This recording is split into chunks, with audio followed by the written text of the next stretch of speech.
Ross Stevenson with the Hawaiian Railway Society.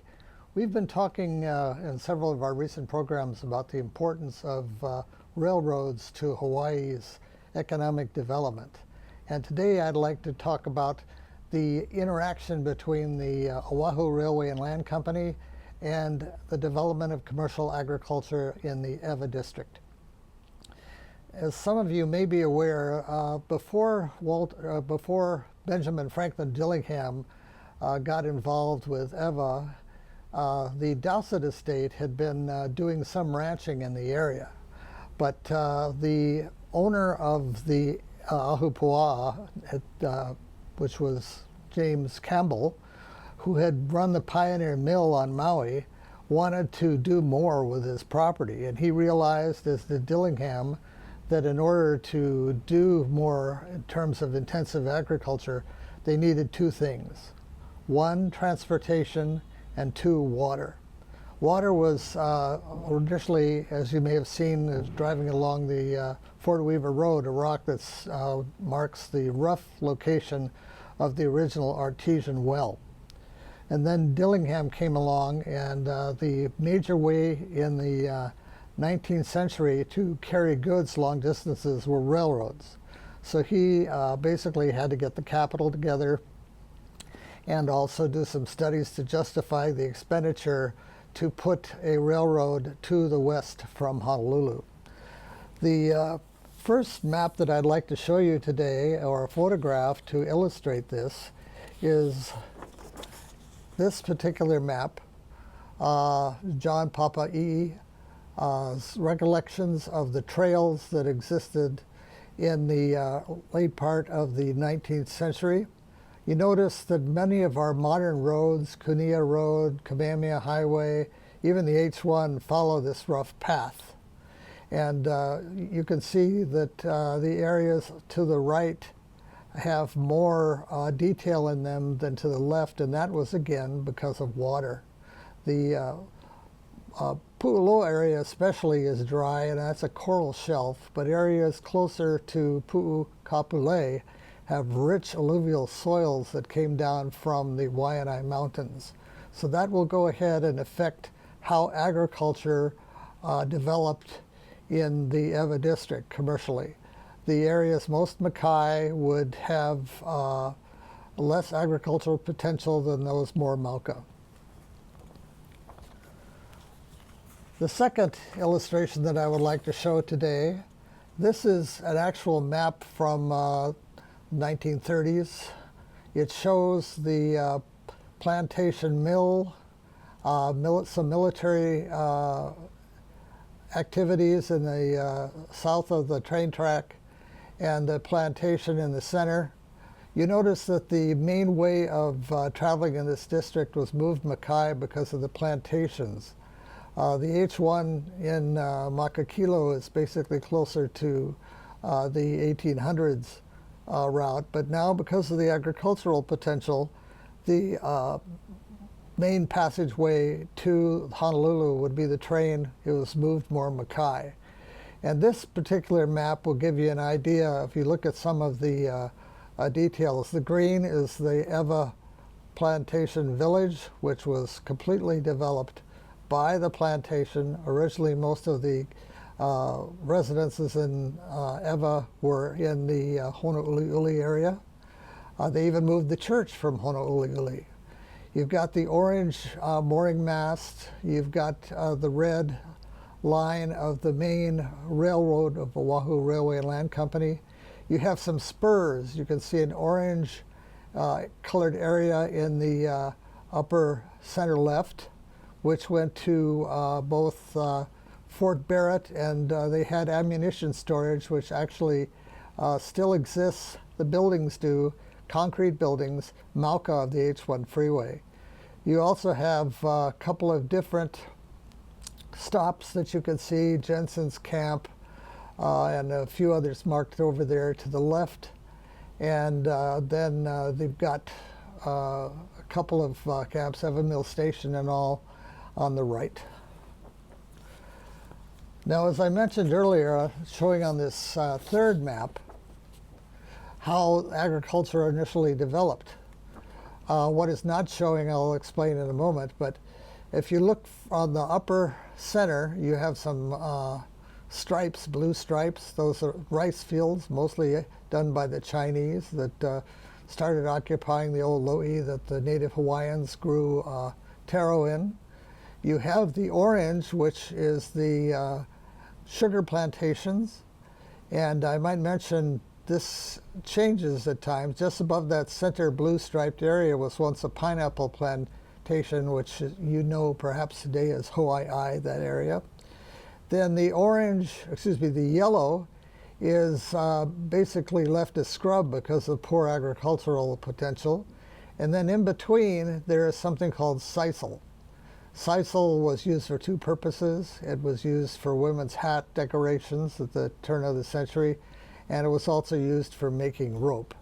So what happens is you have the sugar plantations all dependent upon the railroads.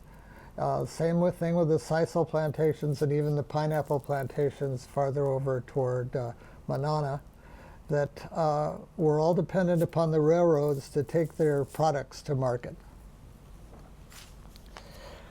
Now, this particular book is a study by Benjamin Franklin Dillingham.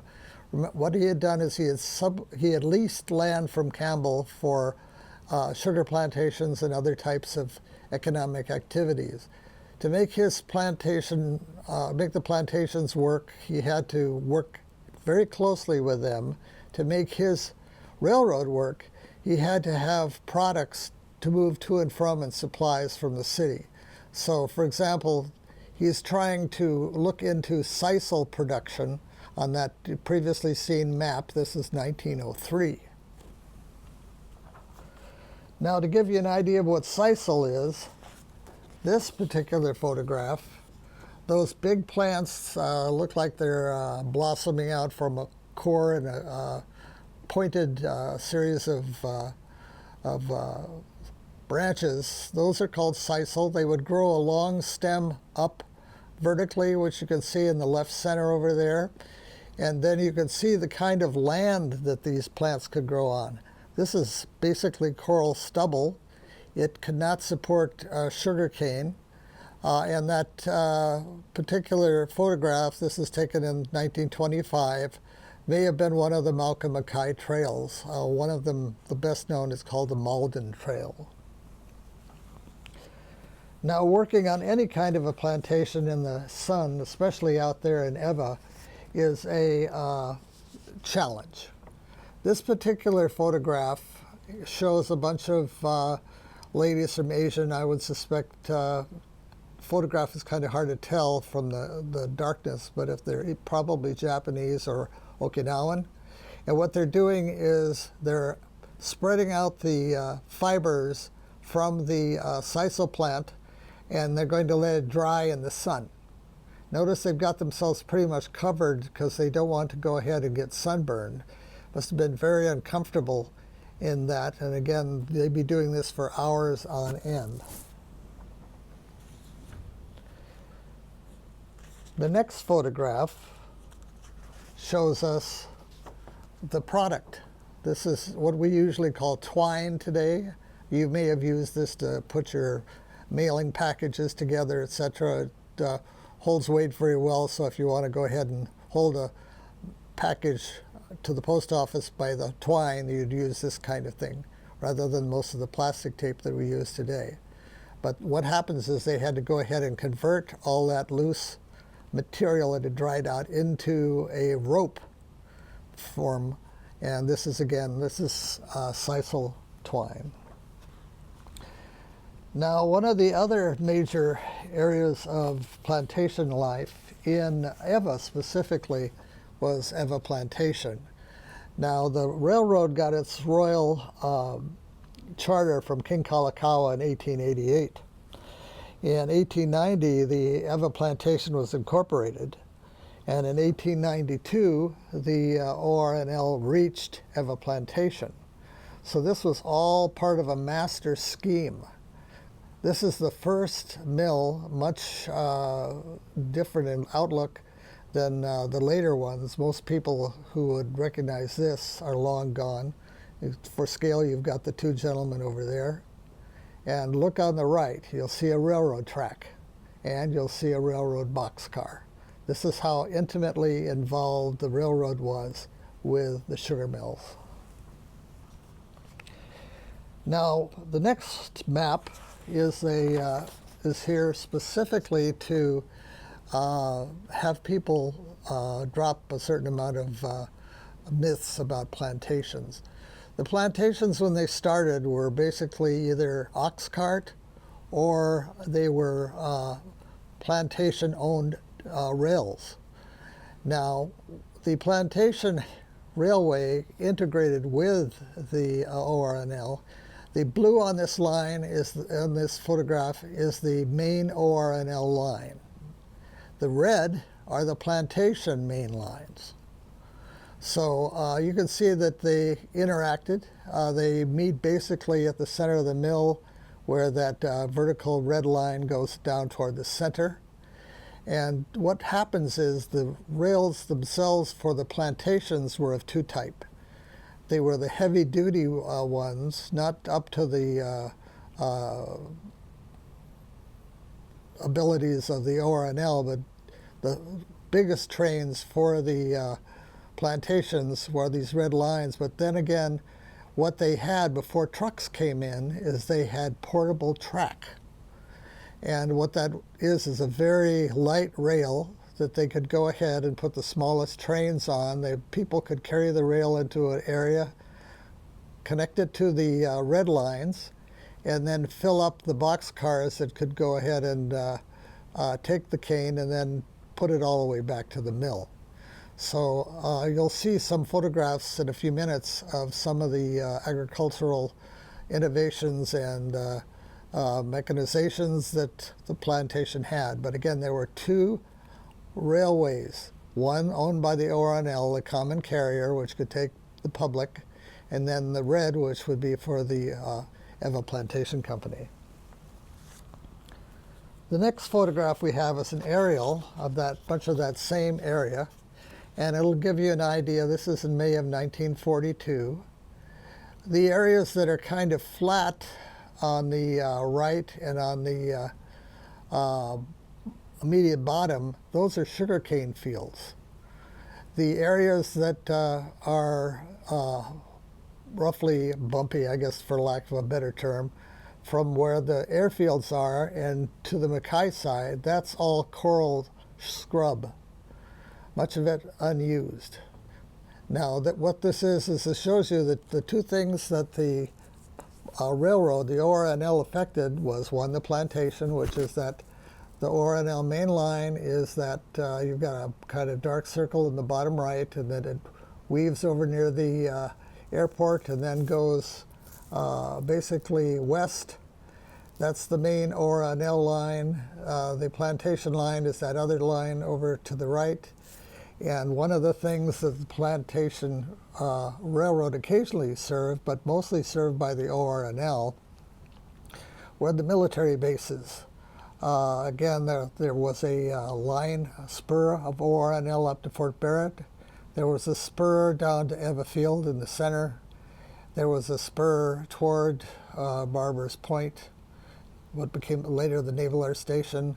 And when you see the other bases over where Ko'olina is now, Cap Malakole. Now, one of the things that the plantations were heavily dependent upon with the railroad was supplies and industrial parts. The plantations, when they grew and kept trying to increase their yields, one of the things that they really needed, as I mentioned from the very beginning, was water. This is a 10 million gallon a day pumping station. It was called Station 23 out in the fields, and it distributed water for quite an area around it. You can see that why the kids would like to go swimming in these concrete lined, what we used to call Ys. And you can see some of the sugar cane on the right.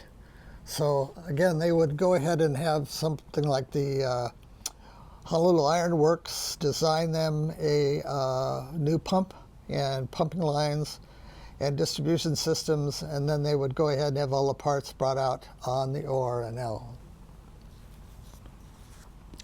Now, a lot of people think that the plantation at ʻEwa was all on flat land.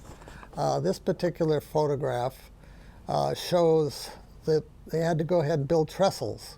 There are several different gulches in that area, and this is a plantation train again, and you can see the sugar cane loaded into the cars behind it. And one of the things that the kids would do again would be, for a thrill, they'd walk along these trestles. The trestles were important because they shortened the distance between various parts of the mill, but they were very dangerous. The train tracks were built right into the villages, and if you're, for example, walking on this bridge and the train came, you better watch your step and really hustle so that you don't end up becoming some kind of a casualty. Another photograph of trains in ʻEwa. You can see here that they've got this is one of the larger engines. You see they've got this as the main line, and they've got a lot of sugar cane going to the mill. This would have been a very common sight if you were growing up prior to, say, 1935. This is another picture. This is what's called Mango Tree Road area. It's Mauka of what's today the Plantation villages. And basically it has a train waiting to go to the mill, holding on to cane so it could go ahead and reach its turn to get to the offloading point. Now, I mentioned that the plantation railroads were the lifeblood of maneuverability before trucks came. And this is 1940, just about the time that the trucks are going to take over from, start taking over from the trains. And this is very close to ʻEwa villages. You can see their crowd on the right. At this time, they were celebrating their 50th anniversary in 1940 as a plantation, so they lined up all the trains, decked them out with flags and all, and they're having their picture taken. You can see on the oiler in the back, the man is standing on the side, and if the train was moving, that might be a risky endeavor. Now, plantation life, as we're talking about, we want to give a more accurate idea of what plantation life was like. In the very beginning, the plantation employees had to build their own residences. Now, as trucks came in and you could consolidate where people lived so they didn't have to live right next to their work, HSPA, the Hawaii Sugar Planters Association, got together and decided to develop some common plans to bring down the cost of housing, but to also improve the quality of living. This is in the 1920s, what we call plantation design nowadays: board and batten, open eaves, double hung windows, a little porch.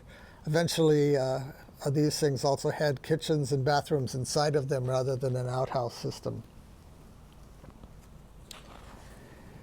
As we mentioned again, the trains were right in the towns. This is one of the commercial areas in ʻEwa villages, 1930s, I believe. And again, you can see that it would bring the goods to the stores, and it would also bring the cane to the mill and take the milled cane out to Honolulu. But because the tracks are in the middle of town, small children and all were always at risk of these types of circumstances. Now, if you wanted to go to town, this is 1940. That's one of the trains that the OR&L is running. This is the ʻEwa Plantation Station. It's immediately makai of the ʻEwa mill. You can see two of the cars over there in the right side that would carry passengers to Honolulu. At this point, by 1940, there would be less cars on the trains because more people were driving their own automobiles. Now, we talked about innovation in the plantations. Not only did they change their ways of irrigation, but they also changed a lot of other things. These are called Fowler plows. They look like regular engines that you see on a train, but look at their wheels. Their wheels are very broad. If you look at the side of the forwardmost unit, you'll see a big wheel on it, and the back one has a puka in it on the same general area. And these were revolutionary about 1900. What they would do is they would park on either side of the field, run a cable between those wheels on the two machines, and then push a plow back and forth mechanically, digging up the soil and making the soil more productive. Once the trucks came in and with mechanized plows and all, these machines were dropped. And these are them out there rusting in the outside. And in front of it, another innovation, we talked about the portable track. If you look closely, you can see that 2 guys or 3 guys could carry this kind of stuff for the small engines out into the fields before they were using trucks. Again, that's portable track.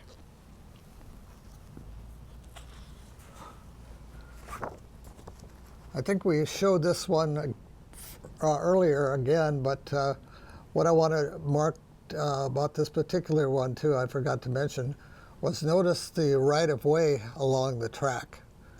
Many of the railway routes became roads, so that once the tracks were pulled up, they would become county roads or private plantation cane haul roads, etc. This is very common. You have cane haul roads, for example. The main way that most people head toward Target on Moanalua Road nowadays was a former cane haul road, and it was a former train right-of-way. Ulune Street, for example, below Aiea High School, was a train track initially from the mill to the fields in the next several plateaus, ʻEwa, of where Ka'amilo Street is today. Now, as the plantations got more and more profitable in the 20s and 30s, the housing got much better. This is the only 2-story house in ʻEwa. It is the manager's home. This is a time when it was in good shape. The community association in ʻEwa is looking toward repairing this and using it as a community center. This is another picture of the mill when it was still in operation in 1950. You can see a few of these buildings there with the clear stories on the top. Today, the park over there, Makai side of ʻEwa Villages, looks somewhat like these buildings, but all the processing equipment in the front has all been taken away. And in the 1950s, when you went into the ʻEwa district, this would be a landmark. The bridge over what's Fort Weaver Road. You can get an idea of the date of this roadway through Honouliuli by the Plymouth 1950 style car there in the center. This is an aerial view of the ʻEwa Villages in 1950. To give you an idea what you're looking at, you're looking in the Diamond Head direction. On the right is the abandoned OR&L line. In that corner where the white line comes down on the right side, you can see the little dark spot. That's the old ʻEwa train station, ʻEwa Mill train station. You can get an idea here that there were 2 lines at one time in ʻEwa, one on the left side of the mill and the one on the main OR&L on the right. And if you look at the photograph in the left center, you're going to see a diagonal line. That was the main place that the sugarcane trains came in to dump their loads at the mill. There's still a green diagonal wall there. Part of that is now a park. But that even if they've dropped the use of the trains at this point, the leftover features are still there. And our final photograph of the day, this is a colorized drawing, a photograph of ʻEwa. This is the ʻEwa plantation. You can make out right there in the center the ʻEwa villages like Teni Village and all, and on the right center is Verona Village. You can get an idea looking at this photograph of the brown, rich soil that was on the Mauka side of the plain that allowed the sugar plantations to operate. So I hope that from this discussion of the plantations' interdependence with the railroad, that you'll go ahead and get a better understanding of the significance of the railroads. All that agriculture would not have existed.